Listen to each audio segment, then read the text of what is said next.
C'était un jour ordinaire dans la ville animée. Les voitures klaxonnaient sans cesse, créant une symphonie de bruits urbains.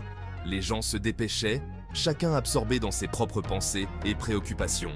Au coin de la rue se tenait une vieille dame, observant le flot incessant de la circulation.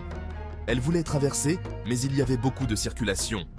Les voitures passaient à toute vitesse, et elle hésitait, incertaine du moment opportun pour s'engager.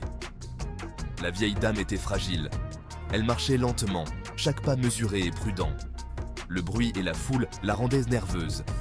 Les visages pressés et indifférents des passants ne faisaient qu'accentuer son anxiété. Elle attendait patiemment que la route soit libre, espérant une accalmie dans le trafic. Mais personne ne semblait la remarquer.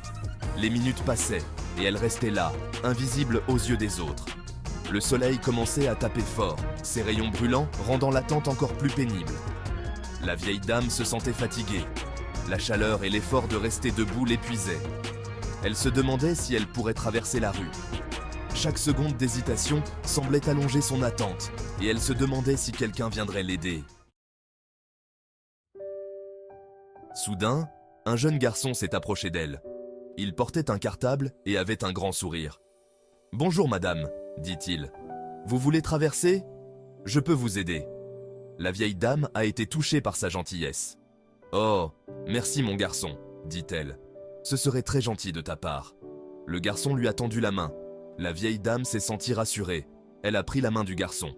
Ensemble, ils se sont préparés à traverser. Le garçon était petit, mais il était courageux.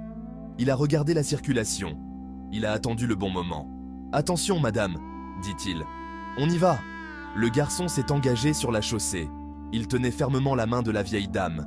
Il marchait d'un pas décidé. Les voitures klaxonnaient, mais il ne s'est pas arrêté. Ils sont arrivés sains et saufs de l'autre côté. La vieille dame était très reconnaissante. « Merci beaucoup, mon garçon, dit-elle. Tu m'as été d'une grande aide. Tu es un ange. » Le garçon a souri. Il était content d'avoir pu aider. « De rien, madame, a-t-il répondu. C'était un plaisir de vous aider. » La vieille dame a continué son chemin. Elle se sentait légère et heureuse.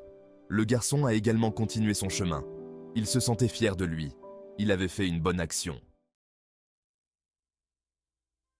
L'histoire de ce jeune garçon nous rappelle que la gentillesse est importante.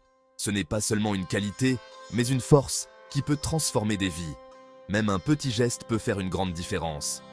Un sourire, une main tendue ou un simple mot de réconfort peuvent illuminer la journée de quelqu'un. Le garçon a fait preuve de compassion et d'empathie.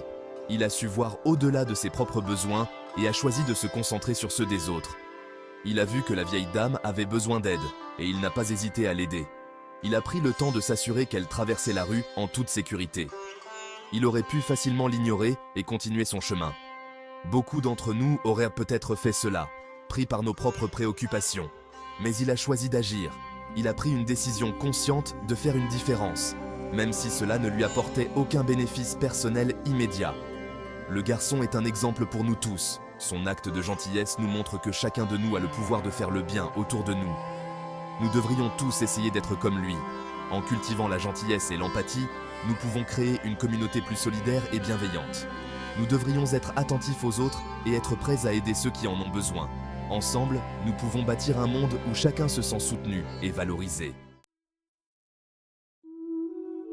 La compassion et l'empathie sont des qualités essentielles. Elles sont les fondements de nos relations humaines et de notre capacité à vivre ensemble en harmonie. Elles nous permettent de nous connecter aux autres et de construire un monde meilleur. Grâce à elles, nous pouvons surmonter les barrières qui nous séparent et créer des liens profonds et significatifs. Lorsque nous faisons preuve de compassion, nous reconnaissons la souffrance des autres. Nous devenons plus attentifs à leurs besoins et plus enclins à offrir notre aide. Nous ressentons le besoin de les aider. Cette aide peut prendre de nombreuses formes, qu'il s'agisse d'un geste simple ou d'un engagement plus profond. L'empathie nous permet de voir le monde à travers les yeux des autres, de comprendre leurs sentiments et leurs besoins. Elle nous pousse à agir avec bienveillance et à faire preuve de solidarité. En comprenant les expériences des autres, nous pouvons mieux répondre à leurs attentes et contribuer à leur bien-être. En cultivant la compassion et l'empathie, nous pouvons créer un monde plus juste et plus bienveillant. Un monde où chacun se sent valorisé et soutenu, où les différences sont célébrées et où l'entraide est la norme.